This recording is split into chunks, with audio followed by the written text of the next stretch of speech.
Bonjour à tous et bienvenue dans l'interview en ce 1er mai, jour de la fête du travail. Nous recevons Philippe Van Mulder, qui est secrétaire général de la FGTB Bruxelles. Bonjour. Bonjour Madame Meyer. Alors, ce 1er mai, c'est un jour de fête ou pas?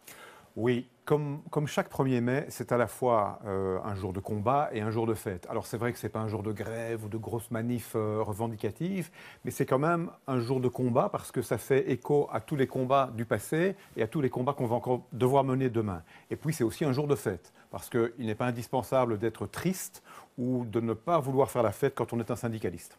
Quand on regardait le soir d'hier, il écrivait « Les syndicats accumulent les 1er mai sans butin ».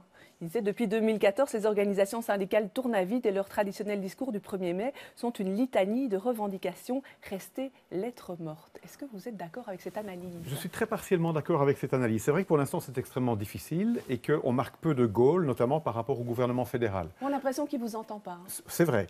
Ceci dit, l'action syndicale, elle est multiple. Et par exemple, à la région de Bruxelles-Capitale, je crois pouvoir dire que c'est non seulement l'action politique, mais aussi la concertation sociale qui a fait qu'on a pu aligner pendant 60 mois des chiffres très bons en matière de chômage, y compris de chômage des jeunes. Donc on marque des goals, les caméras ne sont pas toujours là. Mais je répète, et vous avez raison évidemment de le dire, pourquoi le nier? Ça reste extrêmement difficile. Il y aura des échéances électorales et notre objectif évidemment c'est que ça se passe un peu mieux après 2019. Ouais, ça on en parlera après. Le gouvernement fédéral, il avance sur ses projets inexorablement, puis il se targue de créer de l'emploi. Vous devez être satisfait de ça quand même. La problématique c'est qu'il crée probablement du travail mais il ne crée pas vraiment des emplois, comme dirait Pierre-Paul Matter. Vous connaissez Pierre-Paul Matter, c'est l'ancien patron du SPF Emploi. C'est quelqu'un d'extrêmement respecté dans le monde de l'emploi et du travail. Et qu'est-ce qu'il nous dit, Pierre-Paul Matter? Il nous dit l'emploi et le travail, ce n'est pas la même chose. L'emploi, c'est un travail, une quantité de travail multiplié par deux statuts. Un statut en matière de droit du travail et un statut en matière de sécurité sociale. Ça, c'est les aspects qualitatifs. Et c'est ça qui manque aujourd'hui dans les jobs qui sont en effet créés, pas seulement par le gouvernement fédéral d'ailleurs. C'est ça qui manque. C'est une attention particulière à l'emploi. Parce que si on crée du travail sans vouloir créer des emplois de qualité, on rate le coche évidemment, on crée de la précarité par des politiques austéritaires. Ouais, alors Olivier Chastel, président du MR, aujourd'hui, lors du meeting du MR, il dément cette affirmation qu'on créerait de l'emploi plus précaire. Je vous propose de l'écouter. Les statistiques d'emploi à temps partiel n'ont pas augmenté. Il y a de l'emploi intérimaire, mais je suis plutôt positif par rapport à l'emploi intérimaire parce que souvent c'est un premier pied à l'étrier pour enfin obtenir un contrat à durée indéterminée. Et 90% des emplois créés sur les 185 000 emplois créés, 90% sont soit des emplois temps plein, soit des emplois, des jobs à temps partiel d'au moins 2/3 temps. Oui, donc pas plus de temps partiel, pas plus de précarité. Ce que dit Olivier Chastel ne parvient pas à biffer le fait qu'aujourd'hui, dans les emplois créés, il n'y a que 30% d'emplois à temps plein. Alors, un emploi à 2/3 temps, moi, ça me paraît un emploi convenable à partir du moment où on cherchait un 2/3 temps.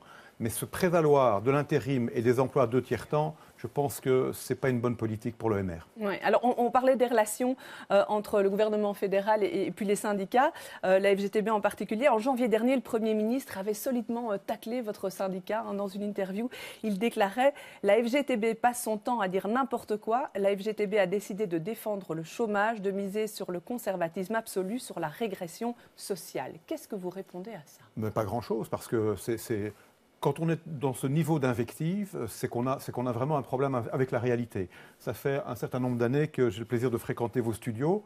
Je n'ai pas l'impression, en tout cas je n'ai pas eu de retour en disant vous dites n'importe quoi, vous êtes un promoteur du chômage. Je pense que quand on est Premier ministre, on ferait bien d'avoir un niveau convenable dans la concertation sociale et dans le respect aussi de tous les interlocuteurs, y compris la FGTB.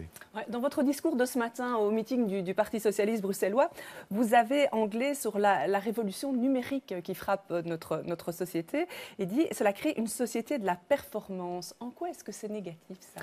Alors, pourquoi est-ce en tout cas un changement considérable? Parce que jusqu'à présent, quand on a un contrat de travail, qu'est-ce qu'on a comme obligation comme travailleur? On a une obligation de moyens, c'est-à-dire on doit tout faire pour atteindre un certain nombre d'objectifs. Désormais, avec ces petits instruments que nous avons dans nos poches, les smartphones, on est pisté en permanence, ou en tout cas, les travailleurs ont une probabilité grande d'être pistés par leur employeur. Et donc, on est en train de mettre à la place de l'obligation de moyens une obligation de résultat. Et pire, jusqu'à présent, quand on faisait des espèces de benchmarks comme ça, on était comparé aux performances des autres travailleurs. Désormais, on est comparé à soi-même, puisqu'on est mesuré dans ses performances au temps T, et ce résultat-là devient automatiquement le minimum à prester au temps T+1. Et donc, c'est une chaîne sans fin. Et je pense que les nombreux burn-out dans cette région et dans ce pays ne sont pas étrangers à cette caractéristique de l'économie numérique. Ouais, que demande votre syndicat alors par rapport à cette évolution? Eh bien, par rapport à cette évolution, nous pensons qu'il y a une possibilité que l'intelligence artificielle et l'économie numérique soient un facteur de progrès. Tout le travail qui pourrait nous être retiré pour être fait par des machines, ça pourrait, dans un certain nombre de conditions, être extrêmement positif. Mais ce n'est pas ça. L'économie numérique, pour l'instant, elle ne nous retire pas du travail, elle dégrade nos emplois. Elle dégrade nos emplois. Pourtant, il y a des entreprises qui sont créées, il y a des emplois supplémentaires qui sont créés dans cette économie participative. Oui, il va y avoir des emplois qui vont être impactés négativement. Soit ils vont devoir changer dans un sens qui n'est pas bon, soit ils vont même disparaître. Mais contrairement à ce que pense M. Michel, on ne dit pas que des bêtises à la FGTB. Nous savons aussi que des emplois vont se créer, c'est une évidence. Des emplois d'ailleurs souvent de haute qualification, et ça c'est extrêmement positif. Mais ce que nous ne voulons pas, c'est que l'économie numérique, ça soit uniquement une occasion pour les employeurs de dégrader la qualité des emplois. Ouais. Mais vous êtes d'accord sur l'affirmation qu'il faut quand même évoluer la façon de concevoir l'emploi aujourd'hui. Quand on voit par exemple la grande distribution qui est confrontée à l'e-commerce aujourd'hui, il faut avancer. Oui, c'est une vraie question. Évidemment qu'il faut avancer. Évidemment que le monde change. Et les organisations syndicales changent aussi. Et en particulier, elles sont aujourd'hui parfaitement en capacité de défendre des projets économiques qui sont des projets économiques à condition qu'ils ne soient pas des projets d'exploiter les gens. Pour vous, l'avenir du temps de travail, c'est quoi? L'avenir du temps de travail, c'est évidemment une réduction du temps de travail. C'est évidemment une réduction du temps de travail. Je pense que l'intelligence artificielle, l'automatisation va faire en sorte que de plus en plus, on va partager cette idée qu'il faut réduire le temps de travail. Tout va être dans la méthode. Est-ce qu'on veut réduire le temps de travail de manière individuelle, c'est-à-dire créer des temps partiels, ou est-ce qu'on veut réduire le temps de travail de belle manière, d'une manière de progrès, c'est-à-dire d'une manière collective, avec un maintien du pouvoir d'achat des gens et avec, chaque fois que possible aussi, la création d'autres emplois. Ouais, ce n'est pas évident à mettre en place. Hein. On en avait parlé à Saint-Josse. Il y a un projet pilote, je crois, à Charleroi, où des ouvriers qui sont en fin de carrière peuvent passer à 4 jours semaine avec embauche compensatoire. Ça, c'est une bonne piste. Oui, c'est une piste intéressante. C'est une piste d'ailleurs que j'avais été de ceux qui l'avaient promu dans le secteur non marchand. C'était ce qu'on appelait, il y a longtemps maintenant, les accords du non marchand, qui avaient effectivement produit un volume de travail dégressif en fin de carrière. C'est une piste, elle est intéressante, mais au-delà de ça, je pense que les impacts de l'intelligence artificielle vont être tels qu'il va falloir non pas faire une révolution, mais continuer le mouvement continu depuis des dizaines et des dizaines d'années qui veut qu'on réduise le temps de travail. Qu'est-ce que vous répondez à Guy Lutgen quand il propose de ramener la semaine de 38 heures sur 4 jours, donc en faisant des grosses journées, mais 4 au lieu de 5? Mais ce n'est pas une bonne idée, mais ça ne m'étonne pas du CDH, parce que le CDH, vous savez, j'ai participé il y a maintenant quelques mois à un débat organisé par le groupe CDH au Parlement bruxellois, et c'était précisément sur l'intelligence artificielle, l'économie collaborative. Et Benoît Serex, le chef de groupe, m'avait dit qu'il partageait beaucoup des préoccupations de la FGTB, sauf une. C'était la conséquence que nous tirions de cette révolution numérique, à savoir le fait qu'il fallait désormais réduire le temps de travail. Et vous constaterez comme moi que Benoît Lutgen ne va pas réduire le temps de travail, il va simplement faire des journées mammouths de 9h30 dans sa commune comme expérience pilote. Ça ne me paraît pas à la hauteur des gains de productivité. Or, des gains de productivité, il y en a même dans les services publics, puisque la numérisation n'épargne évidemment pas les services publics. Est-ce que vous doutez parfois du socialisme? C'est ce que vous disiez ce matin dans un discours au meeting, c'est que certains peuvent douter du socialisme. Mais bien sûr qu'il nous arrive de douter, on n'est pas des machines, contrairement à l'intelligence artificielle. Et donc, ce que j'ai dit surtout ce matin, c'est que même si on doute de temps en temps, le socialisme reste pour moi, et le syndicalisme reste un trésor collectif, un des rares trésors qui nous reste d'ailleurs en ces moments extrêmement difficiles. Et donc il faut le mettre en œuvre. Et ce n'est pas un cadeau tombé du ciel, hein, le socialisme. C'est une responsabilité collective. Je pense à nos collègues de chez Lidl, je pense à nos collègues de la fonction publique fédérale, je pense à tous ceux qui sont en lutte aujourd'hui. Et c'est évidemment ça que nous devons faire, continuer la lutte pour améliorer le sort des gens. La FGTB Bruxelles va soutenir le PS dans la campagne pour les futures régionales en 2019 ? Je pense que ça ne se mais pas comme ça. On ne va pas abdiquer notre indépendance par rapport aux partis politiques. C'est vrai que nous avons un partenariat fort au niveau de l'action commune socialiste, les mutualités, le parti, la FGTB, mais nous avons chez nous une grande diversité de militants dont nous pensons qu'ils sont bien ancrés à gauche. Ils ne sont pas tous au Parti socialiste, mais au bout du compte, l'objectif prioritaire, c'est effectivement qu'après 2019, on ait au plan fédéral, qui reste très très important pour le droit du travail et de la sécurité sociale, qu'on ait une majorité de progrès. Ouais.